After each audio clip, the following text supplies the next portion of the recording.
तो बच्चों आज हम सॉल्व करेंगे डीओई की तरफ से प्रोवाइड किए गए क्लास 9th के लिए सब्जेक्ट सोशल साइंस के प्रैक्टिस पेपर को, जो कि सेशन 2023-24 के लिए है, दोनों मीडियम में एक साथ। इससे पहले अगर आपको मिड टर्म पेपर की प्रैक्टिस करना है तो दोनों शिफ्ट के आंसर मिल जाएंगे, कमेंट में लिंक मिलेगी, देख लो। साथ में लास्ट ईयर के एनुअल पेपर विद सॉल्यूशन देखकर प्रैक्टिस कर सकते हो दोनों शिफ्ट के, तो कमेंट को चेक कर लो। ओके, क्वेश्चन पे आ जाओ।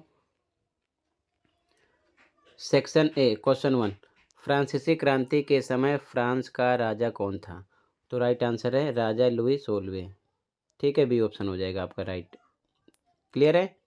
फर्स्ट क्वेश्चन में दो क्वेश्चन पहले हिंदी में देखो, फिर दो क्वेश्चन इंग्लिश में। ठीक है। सेकंड क्वेश्चन, निम्नलिखित में से कौन लोकतंत्र की विशेषता नहीं है? तो विशेषता नहीं है स्वतंत्र एवं निष्पक्ष चुनाव, ये है। एक ही व्यक्ति द्वारा शासन, ये नहीं है। बाकी अल्पसंख्यकों के अधिकारों का सम्मान, ये भी है। निर्णय लेने में नागरिकों की भागीदारी, ये भी है। ठीक है, तो कह रहा है नहीं है, तो राइट आंसर क्या हो जाएगा आपका? बी। ठीक है, ये नहीं है। क्लियर है? और फर्स्ट में भी बी है। हिंदी में हो गया, अब इंग्लिश में देख लो पहले दो क्वेश्चन। क्वेश्चन नंबर 1 पे आ जाओ इंग्लिश में। ठीक है, question number 1, who was the king of France during the outbreak of the French revolution? तो यहाँ पर आपका राइट आंसर है B, king Louis 16। Okay. Second question, which of the following is not a feature of democracy? तो right answer आपका है B, rule by a single individual. ठीक है, अगला question third, which fundamental right of the Indian constitution guarantees equality before the law? तो right answer है B, right of equality. ठीक है, बी ऑप्शन राइट हो जाएगा। अगला question question four, which is the upper house of the Indian parliament? तो B option Rajya Sabha.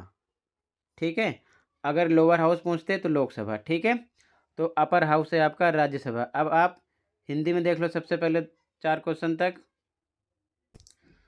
Question number third, भारतीय संविधान में कौन सा मौलिक अधिकार कानून के समक्ष समानता को सुनिश्चित करता है? तो यहाँ पर राइट आंसर आपका है समानता का अधिकार। ठीक है, ये चीज़ ध्यान में रखना। अगला, भारतीय संसद का ऊपरी सदन कौन सा है? तो राज्यसभा। अगर निम्न सदन पूछते तो लगा देते लोकसभा। ठीक है, बी ऑप्शन राइट हो जाएगा राज्यसभा। अगला क्वेश्चन, क्वेश्चन नंबर 5, 1789 में फ्रांसीसी क्रांति की शुरुआत किस घटना से हुई? तो बास्तील के किले का गिरना। ठीक है, ये रीजन था। बी ऑप्शन राइट हो जाएगा यहाँ पर आपका। ठीक है, क्वेश्चन 6, खाद्य सुरक्षा का अर्थ है? तो सभी लोगों को हर समय भोजन की उपलब्धता। बी ऑप्शन यहाँ पर भी राइट आपका हो जाएगा। ठीक है, अब इंग्लिश में देख लो पांचवा और छठा। Question 5, what event mark the beginning of the French revolution in 1789? तो राइट आंसर आपका हो जाएगा the storming of the Bastille. ठीक है, बी ऑप्शन राइट हो जाएगा। Question number 6, what does the term food security mean? तो राइट आंसर आपका होगा बी। ठीक है, availability of food to all people at all times. ठीक है, बी ऑप्शन राइट हो जाएगा क्वेश्चन नंबर 6 में। Question number 7, which fundamental right ensures the right to practice speech and propagate any religion in India? तो right answer आपका B option है, right to freedom of religion. Okay, question number 7 में B option right है। अगला question number 8, which body was responsible for making the constitution of India? तो यहाँ पर आपका सी ऑप्शन राइट हो जाएगा, the constituent assembly. C option right होगा क्वेश्चन नंबर 8 में। अब हिंदी में देख लो आगे के क्वेश्चन। क्वेश्चन नंबर 7 है, कौन सा मौलिक अधिकार भारत में किसी भी धर्म को मानने, प्रचार करने और प्रसार करने का अधिकार सुनिश्चित करता है? तो बी ऑप्शन राइट होगा, धार्मिक स्वतंत्रता का अधिकार। ठीक है, अगला क्वेश्चन नंबर 8, भारत के संविधान निर्माण के लिए कौन सी संस्था उत्तरदायी थी? तो संविधान सभा। सी ऑप्शन राइट हो जाएगा। ठीक है, क्वेश्चन नंबर 9 देखो। क्वेश्चन नंबर 9 है, भारत में राज्यों को खाद्यान्न वितरण के लिए कौन सी संस्था जिम्मेदार है? तो यहाँ पर आपका ए ऑप्शन राइट हो जाएगा, भारतीय खाद्य निगम यानी FCI। ठीक है, क्वेश्चन नंबर 10 देखो। क्वेश्चन नंबर 10 है, भारतीय संविधान का अनुच्छेद 19 संबंधित है। तो अनुच्छेद 19 जो है वो स्वतंत्रता का अधिकार से संबंधित है। ठीक है, बी ऑप्शन राइट हो जाएगा। अब इंग्लिश में देख लो 9 and 10। Question number 9, which organization in India is responsible for the distribution of food grains to the states. तो यहाँ पर आपका राइट आंसर होगा A, food corporation of India, जिसे आप FCI बोलते हो। तो 9 में आपका ए ऑप्शन हो जाएगा। अगला क्वेश्चन नंबर 10 है, article 19 of the Indian constitution deals with. तो बी ऑप्शन राइट होगा, राइट टू फ्रीडम। ठीक है, बी ऑप्शन यहाँ पर राइट होगा। क्वेश्चन नंबर 11 है बच्चों। Question number 11, Adolf Hitler was the leader of which political party in Germany. तो ये किस पार्टी से थे? ये थे national socialist German workers party. ठीक है, ए ऑप्शन राइट हो जाएगा यहाँ पर आपका। क्वेश्चन 12 है, question number 12, the monsoon winds in India are influenced by which ocean. तो यहाँ पर बी ऑप्शन राइट होगा, द इंडियन ओशन। ठीक है, 12वें में बी ऑप्शन आपका राइट हो जाएगा। Question number 11, Adolf Hitler Germany में किस राजनीतिक दल का नेता था? A option national socialist German workers party. ठीक है, नाजी पार्टी जिसे बोलते हैं। क्लियर है। अगला क्वेश्चन नंबर 12 है, भारत में मानसूनी हवाएं किस महासागर से प्रभावित होती हैं? तो बी ऑप्शन हिंद महासागर से। ठीक है, क्वेश्चन नंबर 13 है, भारत में कौन सी संस्था चुनाव कराने और स्वतंत्र और निष्पक्ष चुनावी प्रक्रिया सुनिश्चित करने के लिए जिम्मेदार है? तो निर्वाचन आयोग है। ठीक है, निर्वाचन आयोग। और निर्वाचन आयोग के काम भी पूछ सकते हैं। तो इसका काम होता है चुनाव करवाना, चुनाव की डेट निकालना, वोटों की गिनती करना, ये सब इनके काम होते हैं। ठीक है, क्वेश्चन नंबर 14 है, गंगा नदी का उद्गम स्थल है गंगोत्री ग्लेशियर। ठीक है, ये ऑप्शन राइट हो जाएगा 14 में। क्लियर है। अब 13 एंड 14 इंग्लिश में देखो। Question number 13, which organization in India is responsible for conducting elections and ensuring a free and fair electoral process. तो राइट आंसर आपका है ए, द इलेक्शन कमीशन। ठीक है, अगला क्वेश्चन देखो। Question number 14, the river Ganga originates from. तो A option right हो जाएगा, गंगोत्री ग्लेशियर। ठीक है, question number 15, the concept of human capital includes. तो यहाँ पर आपके पास 4 ऑप्शन है, राइट आंसर डी हो जाएगा, स्किल्स नॉलेज एंड एजुकेशन। ठीक है, अगला question number 16, what is the minimum voting age in India for general elections. तो यहाँ पर आपका बी ऑप्शन राइट होगा, 18 ईयर्स। ठीक है, अब 15 एंड 16 का हिंदी मीडियम में देख लो पहले। क्वेश्चन नंबर 15, मानव पूंजी की अवधारणा में शामिल है कौशल, ज्ञान और शिक्षा। ये आपका राइट आंसर है डी।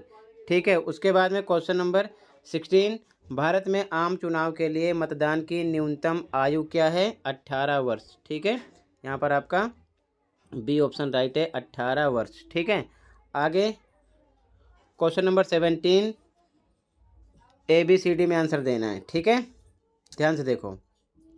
संकल्पना समाजवादी निजी संपत्ति का विरोध करते हैं, बिल्कुल सही। कारण संपत्तिधारी व्यक्ति सिर्फ निजी फायदे के विषय में सोचते हैं, बिल्कुल सही। लेकिन संपत्तिधारी व्यक्ति सिर्फ निजी फायदे के विषय में सोचते हैं, इसका समाजवादी निजी संपत्ति का विरोध करने से कोई मतलब नहीं है। तो ये इसका एक्सप्लेनेशन नहीं है, इसलिए यहाँ पर आपका बी ऑप्शन राइट होगा। ठीक है, ये चीज़ ध्यान में रखना। क्वेश्चन नंबर 17 में बी ऑप्शन राइट है, ये चीज़ ध्यान में रखना। ठीक है, आगे क्वेश्चन नंबर 18, ABCD में आंसर देना है। संकल्पना नेल्सन मंडेला को 28 वर्षों तक दक्षिण अफ्रीका के रोबेन द्वीप में कैद रखा गया, बिल्कुल सही। कारण नेल्सन मंडेला ने रंगभेद का विरोध किया, बिल्कुल सही।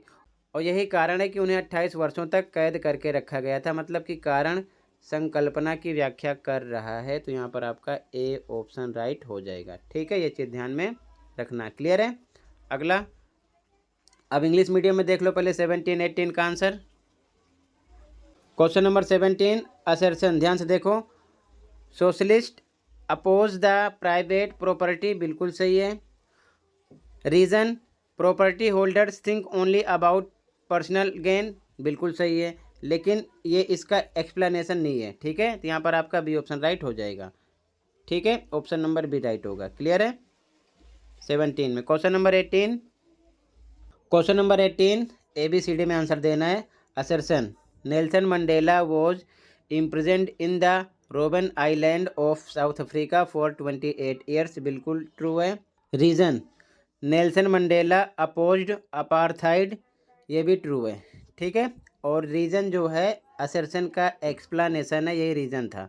ठीक है, कि वो 28 ईयर तक कैद करके रखे गए। ठीक है, तो यहाँ पर आपका ए ऑप्शन राइट हो जाएगा। ठीक है, ए ऑप्शन हो जाएगा 18 में। क्वेश्चन नंबर 19, क्वेश्चन नंबर 19 भी सेम ABCD में आंसर देना है। असर्शन कह रहा है कि Tapi is a seasonal river, ये ट्रू है। ठीक है, रीज़न कह रहा है कि Tapi is a Himalayan river, ये फॉल्स है, ये हिमालयन रिवर नहीं है। ठीक है, तो आपका असर्शन ट्रू है, रीज़न फॉल्स है, तो ऑप्शन हो जाएगा आपका सी। ठीक है, assertion A is correct and reason R is incorrect. Clear है, इसमें सी हो जाएगा 19 में।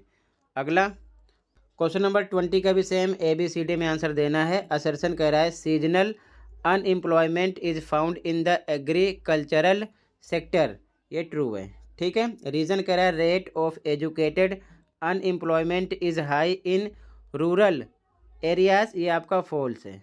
ठीक है, तो असर्शन आपका करेक्ट है, रीज़न इनकरेक्ट है, तो यहाँ पर भी आपका हो जाएगा सी ऑप्शन। ठीक है, assertion A is correct and reason R is incorrect. ठीक है, अब हिंदी मीडियम में देखो 19 एंड 20 का आंसर। क्वेश्चन नंबर 19 का भी सेम ABCD में आंसर देना है। संकल्पना तापी एक मौसमी नदी है, बिल्कुल सही। ठीक है, कारण तापी हिमालय की नदी है, ये आपका सही नहीं है, गलत है, तो यहाँ पर आपका सी ऑप्शन राइट हो जाएगा। संकल्पना सा सही है एवं कारण का गलत है। ठीक है, सी ऑप्शन हो जाएगा 19 में। 20 भी सेम ABCD में आंसर देना है। क्वेश्चन कह रहा है कि संकल्पना में कृषि क्षेत्र में मौसमी बेरोजगारी पाई जाती है, बिल्कुल सही। कारण ग्रामीण क्षेत्र में शिक्षित बेरोजगारी की दर अधिक है, ये गलत है। ठीक है, ये ग्रामीण क्षेत्रों में मौसमी बेरोजगारी होती है। ठीक है, शिक्षित बेरोजगारी की दर अधिक नहीं है, तो यहाँ पर भी आपका सी ऑप्शन राइट हो जाएगा। संकल्पना सा सही है एवं कारण का गलत है। ठीक है, सी ऑप्शन राइट हो जाएगा क्वेश्चन नंबर 20 में। क्लियर है बच्चों? अब यहाँ से 20 इंपॉर्टेंट MCQ क्वेश्चन और करवाने वाला हूँ, जो कि DOE की तरफ से प्रोवाइड किए गए हैं। मोस्ट इम्पॉर्टेंट हैं आपके एनुअल एग्ज़ाम के लिए, तो इसे भी ध्यान से पढ़ो और समझो और याद कर लो। ठीक है, तो स्टार्ट करते हैं। खंड का यानी कि section A multiple choice question है, यानी कि बहुविकल्पीय प्रश्न। क्वेश्चन नंबर 1, गलत मिलान की पहचान कीजिए। पहला, अन्नपूर्णा नेपाल। दूसरा, गुरुला मंधाता नेपाल, या फिर धौलागिरी नेपाल, या फिर कंचनजुंगा नेपाल। तो गलत ऑप्शन हमें पहचानना है, यहाँ पर आपका बी ऑप्शन राइट होगा। ठीक है, गुरुला मंधाता नेपाल ये यहाँ पर नहीं है, इसीलिए गलत ऑप्शन हमारा यही होगा, जो कि हमारा आंसर होगा। ठीक है, फर्स्ट में बी ऑप्शन राइट है। अगला क्वेश्चन 2, निम्नलिखित में से कौन सी एक प्राथमिक क्षेत्र की क्रिया है? कृषि, विनिर्माण, संचार, या फिर बैंकिंग। तो यहाँ पर आपका ए ऑप्शन राइट है, कृषि। ठीक है, अगला क्वेश्चन 3, स्तंभ का एवं स्तंभ खा का मिलान करके सही विकल्प की पहचान कीजिए। चर्च द्वारा लगाए जाने वाला कर क्या था? टाइल। राज्य द्वारा लगाए जाने वाला कर क्या था? टाइल। बास्तिल के किले का पतन कब हुआ? 1789। फ्रांस का गणतंत्र कब बना? 1792। ठीक है, तो फर्स्ट में बी, सेकंड में डी, थर्ड में ए, फोर्थ में सी। कौन सा ऑप्शन राइट हो रहा है? C option. फर्स्ट का बी, सेकंड का डी, थर्ड का ए, फोर्थ का सी।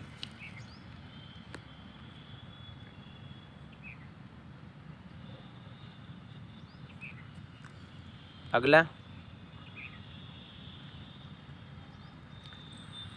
क्वेश्चन 4, दी गई जानकारी के आधार पर नदी की पहचान कीजिए। लंबाई, 860 किलोमीटर। उद्गम स्थल छत्तीसगढ़ की उच्च भूमि। अपवाह क्षेत्र झारखंड और उड़ीसा। तो कौन सी नदी है? कृष्णा, महानदी, कावेरी या फिर Tapi? Mahanadi, B option right है। ओके,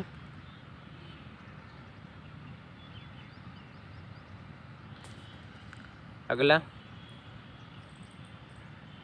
क्वेश्चन 5, निम्नलिखित में से गलत कथन की पहचान कीजिए। पहला, मानव पूंजी भूमि और भौतिक पूंजी से श्रेष्ठ है, बिल्कुल सही। दूसरा, बेहतर शिक्षा और स्वास्थ्य सुविधाओं द्वारा मानव पूंजी का निर्माण किया जा सकता है, बिल्कुल सही। तीसरा, उत्पादन में मानव पूंजी की भूमिका नहीं है, गलत बात है, ये भूमिका है। चौथा, मानव पूंजी में निवेश उच्च उत्पादकता का कारण होता है, बिल्कुल सही। तो कह रहा है कि गलत कथन कौन सा हुआ? सी। तो इसमें आपका सी ऑप्शन राइट है।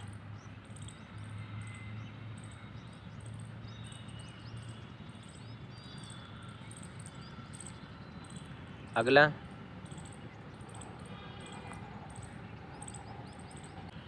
क्वेश्चन नंबर 6, नीचे दिए गए महात्मा गांधी जी के विचारों को पढ़कर वाक्य को पूरा कीजिए।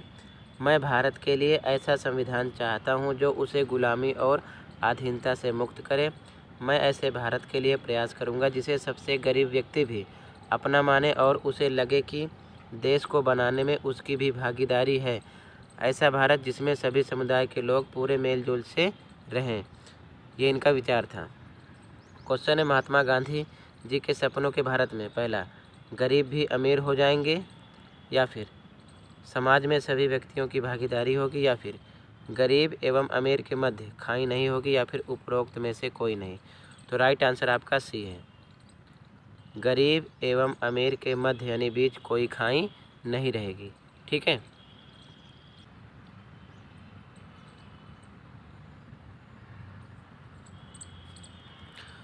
क्वेश्चन नंबर 7, HYV बीजों का मुख्य उद्देश्य है। पहला, प्रति पौधा अनाज की मात्रा में वृद्धि। दूसरा, कीटनाशकों का अधिक उपयोग। तीसरा, प्रति पौधा अनाज की मात्रा में कमी। चौथा, रासायनिक उर्वरकों का निर्माण। तो यहाँ पर ए ऑप्शन राइट होगा, प्रति पौधा अनाज की मात्रा में वृद्धि।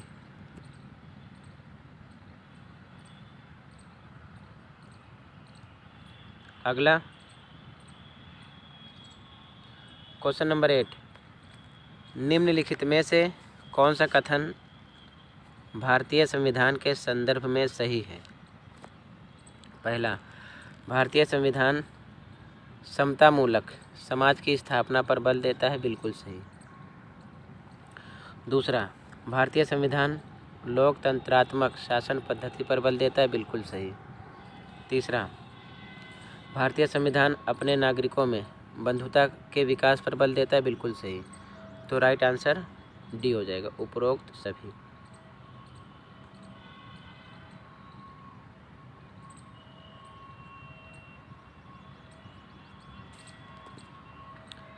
अगला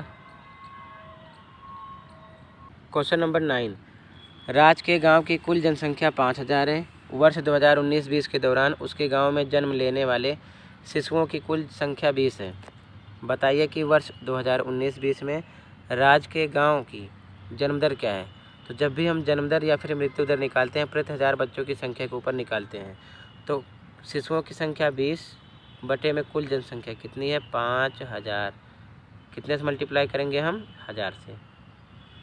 3 0 से 3 0 कट जाएगा, 5 एकम 5, 5 चौक 20, 4 आ गया आंसर। तो आपका डी ऑप्शन राइट है। अगला क्वेश्चन 10, टू ट्रीटाइजेज ऑफ गवर्नमेंट नामक पुस्तक लिखी थी। जहाँ जाक रूसो ने, या फिर मिराबियो ने, या फिर जॉन लॉक ने, या फिर मोंटेस्क्यू ने। तो यहाँ पर आपका सी ऑप्शन राइट होगा, जॉन लॉक ने।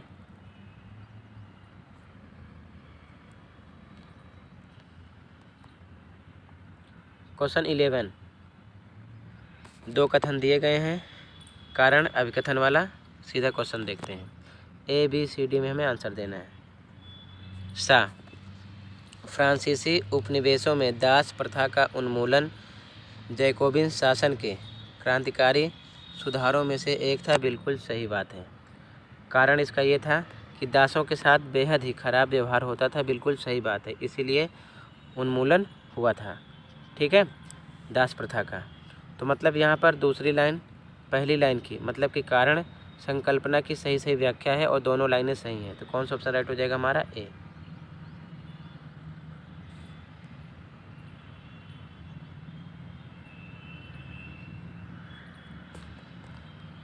अगला क्वेश्चन नंबर 12, सेम वैसे ही क्वेश्चन है। संकल्पना कह रहा है भवन एक स्थायी पूंजी है। बिल्कुल सही बात है। कारण उत्पादन में भवन का कई वर्षों तक उपयोग होता है। बिल्कुल सही बात। और जो स्थायी पूंजी होती है उसका हमेशा कई वर्षों तक उपयोग होता है। तो मतलब कारण संकल्पना की सही व्याख्या भी है और दोनों लाइनें सही हैं।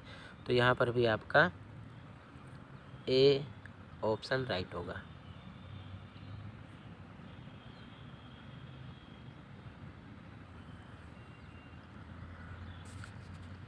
अगला क्वेश्चन 13, सेम वैसे ही। संकल्पना कह रहा है कि भारत एक प्रभुत्व संपन्न देश है। बिल्कुल सही बात। कारण कोई भी देश भारत को आदेश नहीं दे सकता। बिल्कुल सही बात। वो आदेश नहीं दे सकता, यही कारण है क्योंकि भारत क्या है? प्रभुत्व संपन्न देश है, इसीलिए कोई आदेश दे नहीं सकता है। तो मतलब यहाँ पर भी दोनों लाइनें सही हैं। दूसरी लाइन पहली लाइन की व्याख्या भी है। तो यहाँ पर भी आपका ए ऑप्शन राइट होगा।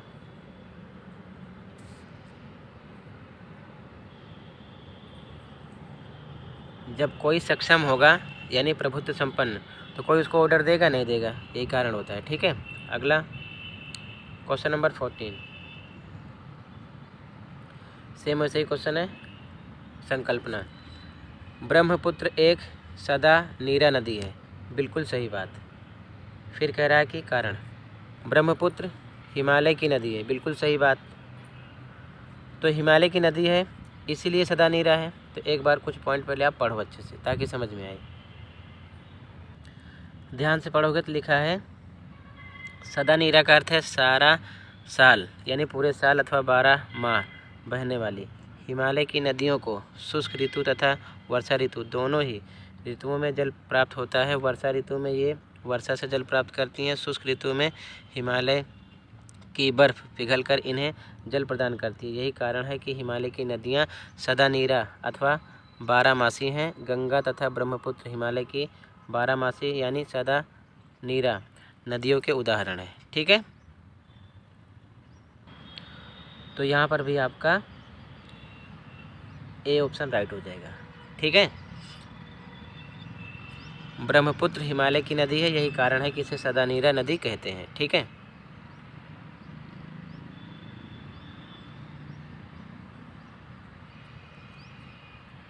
क्वेश्चन नंबर 15, निम्नलिखित में से गलत कथन की पहचान कीजिए। पहला, मानव पूंजी भूमि और भौतिक पूंजी से श्रेष्ठ है। बिल्कुल सही, ये क्वेश्चन रिपीट हुआ है। दूसरा, बेहतर शिक्षा और स्वास्थ्य सुविधाओं द्वारा मानव पूंजी का विकास किया जा सकता है। बिल्कुल सही। तीसरा, उत्पादन में मानव पूंजी की भूमिका नहीं होती। बिल्कुल गलत, भूमिका होती है। चौथा, मानव पूंजी में निवेश उच्च उत्पादकता का कारण होता है। बिल्कुल सही। तो राइट आंसर गलत पहचान करना है, कौन सा है? सी।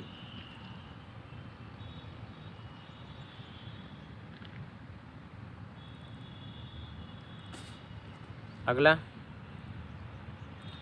क्वेश्चन नंबर 16, फ्रांस की नेशनल असेंबली द्वारा किए गए सुधारों के संदर्भ में नीचे दिए गए विकल्पों में से सही विकल्प है। पहला, सामंती व्यवस्था का अंत हुआ। बिल्कुल सही। दूसरा, चर्च द्वारा एकत्र किए जाने वाले करों को समाप्त कर दिया गया। बिल्कुल सही। तीसरा, चर्च के स्वामित्व वाली भूमि को चर्च के पास रहने दिया गया। बिल्कुल सही। तो कौन सा ऑप्शन राइट हो रहा है? केवल एक और दो, केवल एक और तीन, सभी कथन सत्य हैं। तो सभी सत्य हैं, डी ऑप्शन हो गया।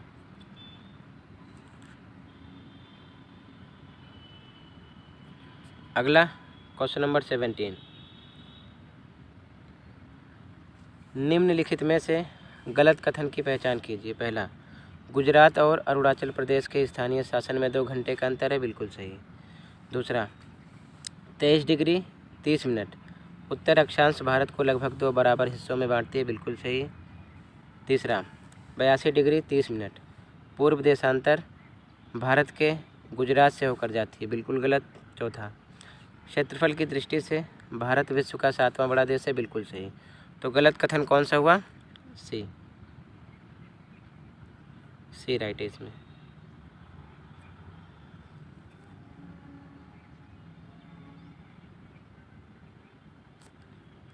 अगला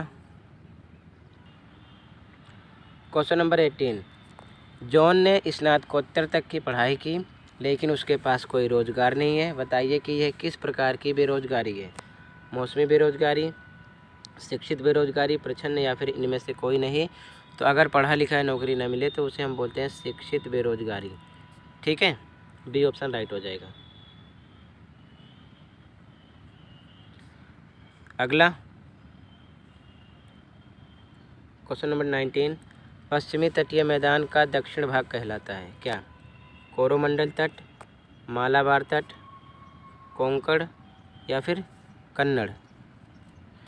तो राइट आंसर बी, मालाबार तट। ठीक है। अगला 20, गेहूँ किस प्रकार की फसल है? जायद, खरीफ, रबी, उपरोक्त में से कोई नहीं। तो सी ऑप्शन राइट है, रबी। ठीक है। तो बच्चों आज की वीडियो में बस इतना ही था। अगर आपको लास्ट ईयर का एनुअल पेपर देखना है तो कमेंट में लिंक मिलेगी, देखकर प्रैक्टिस कर लो। साथ में जो पेपर आपके हो गए हैं उनके आंसर भी देख सकते हो। तो मिलते हैं अगली वीडियो में। Thank you for watching.